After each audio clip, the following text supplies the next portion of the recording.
Hello दोस्तों, नमस्कार। प्रकाश YouTube channel पर आप लोगों का स्वागत करता हूं।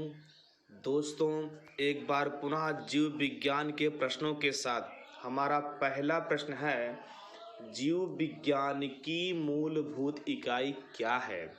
ए कोशिका, बी अंग, सी ऊतक, डी नाभिक। दोस्तों, जीवन की मूलभूत इकाई कोशिका है। आइए अगले प्रश्न तरफ चलते हैं। हमारा अगला प्रश्न है, कोशिका का जीवित अंश जीव द्रव्य कहलाता है या किससे निर्मित होता है? ए केवल कोशिका द्रव्य, बी केवल केंद्रक द्रव्य, सी कोशिका द्रव्य एवं केंद्रक द्रव्य, डी कोशिका द्रव्य, केंद्रक द्रव्य तथा अन्य कोशिकांग। डी ऑप्शन सही होगा। आइए अगले प्रश्नों की तरफ चलते हैं। हमारा अगला प्रश्न है, निम्नलिखित में से किन कोशिकाओं में नाभिक नहीं होता?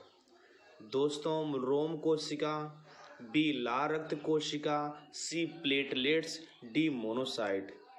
दोस्तों, लाल रक्त कोशिका में नाभिक नहीं होता। आइए अगले प्रश्न तरफ बढ़ते हैं। अगला प्रश्न है, निम्न में से किसे कोशिका का आत्मघाती बैग कहा जाता है? दोस्तों, लाइबोसोम, राइबोसोम, डिक्टोसोम, फैगोसोम। दोस्तों, लाइबोसोम को आत्मघाती बैग या थैला कहा जाता है। आइए अगले प्रश्न तरफ बढ़ते हैं। हमारा अगला प्रश्न है, निम्नलिखित में से किसे कोशिका का ऊर्जा घर भी कहा जाता है? ए गाल्जी काय, बी माइटोकॉन्ड्रिया, सी राइबोसोम, डी लाइसोसोम। दोस्तों, कोशिका का ऊर्जा का घर माइटोकॉन्ड्रिया का कहा जाता है। आइए अगले प्रश्न तरफ चलते हैं। अगला प्रश्न है, यह श्वसन श्रृंखला का उपयोग कर पादप कोशिकाओं में ऊर्जा का उत्पादन करता है। ए केंद्रक, बी माइटोकॉन्ड्रिया, सी राइबोसोम, डी हरित लवक। माइटोकॉन्ड्रिया श्वसन श्रृंखला का उपयोग कर पादप कोशिकाओं में ऊर्जा का उत्पादन करता है। बी ऑप्शन सही है। आइए अगले प्रश्न तरफ चलते हैं। अगला प्रश्न है, इनमें से किस वैज्ञानिक को कोशिका का जनक कहा जाता है? A Mendel, B Linnaeus, C Robert Hooke, D Leeuwenhoek. दोस्तों, कोशिका का जनक रॉबर्ट हुक को कहा जाता है। आइए अगले प्रश्न तरफ चलते हैं। आरएनए का प्राथमिक कार्य होता है? ए प्रकाश संश्लेषण, बी प्रोटीन संश्लेषण, सी प्रतिकृति बनना, डी अनुवाद करना।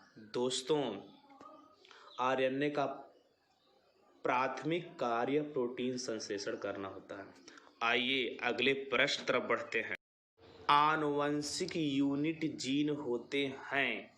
ए केंद्रीय केंद्रक झिल्ली, बी कोशिका कला में, सी लाइसोसोम में, डी गुणसूत्र में। आनुवंशिक यूनिट जीन गुणसूत्र में होता है।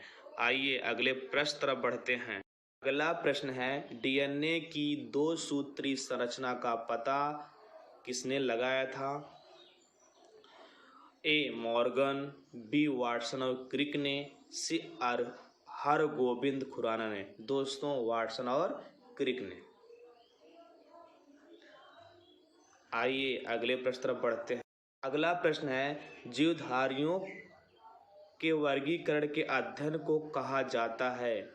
ए सर्पेटोलॉजी, बी वायरोलॉजी, सी टैक्सोनॉमी, डी फिजियोलॉजी। दोस्तों, जीवधारियों के वर्गीकरण के अध्ययन को टैक्सोनॉमी कहा जाता है। थैंक यू दोस्तों। मिलते हैं अगले वीडियो में।